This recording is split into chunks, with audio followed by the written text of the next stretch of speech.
জাতীয় নির্বাচনকে সামনে রেখে ভবিষ্যৎ পরিকল্পনা তুলে ধরার জন্যই ধারাবাহিক এই কর্মশালার আয়োজন করেছে বিএনপি। কর্মশালা থেকে বিভিন্ন দিক নির্দেশনার পাশাপাশি তুলে ধরা হচ্ছে আগামী জাতীয় নির্বাচনে প্রার্থীরা কিভাবে মানুষের কাছে যাবে, কিভাবে করবেন মন জয়।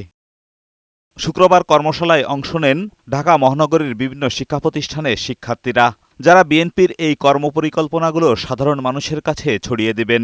সকালে দলটির স্থায়ী কমিটির সদস্য সালাউদ্দিন আহমেদ বলেন, নির্বাচনের তফসিল ঘোষণা করায় অনেকে ভারাক্রান্ত হলেও স্বাগত জানাতে বাধ্য হয়েছে। কেউ কেউ বলেছে নো পিআর নো ইলেকশন,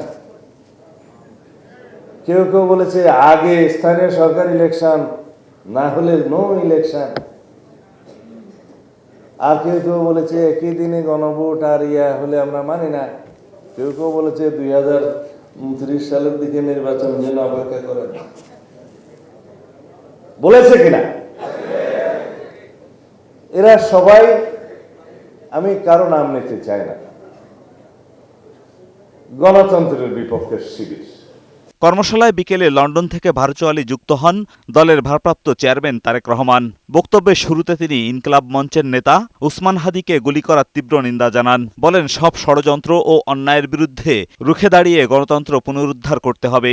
যারা এই দেশের স্বাধীনতাকে ধ্বংস করতে চায়, এই দেশের সার্বভৌমত্বকে ধ্বংস করে এই দেশের স্থিতিশীলতাকে ধ্বংস করতে চায়, তারা তাদের ষড়যন্ত্র যে শুরু করে দিয়েছে, আজকে ওসমান হাদির ঘটনা দিয়ে তা প্রমাণিত হয়।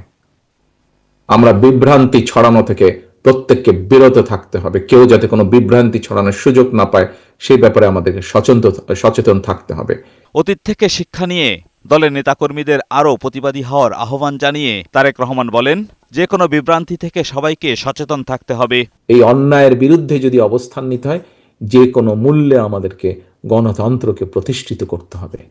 যে কোনো মূল্যে আমাদের গণতান্ত্রিক মূল্যবোধকে ফিরিয়ে আনতে হবে, গণতান্ত্রিক অধিকারকে প্রতিষ্ঠিত করতে হবে, এবং আগামী দিনের ভবিষ্যৎ হিসেবে তোমাদের উপরে সবচেয়ে বড় সেই দায়িত্ব।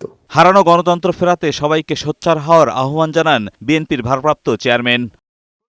এজাজুল হক মুকুল, বৈশাখী সংবাদ, ঢাকা।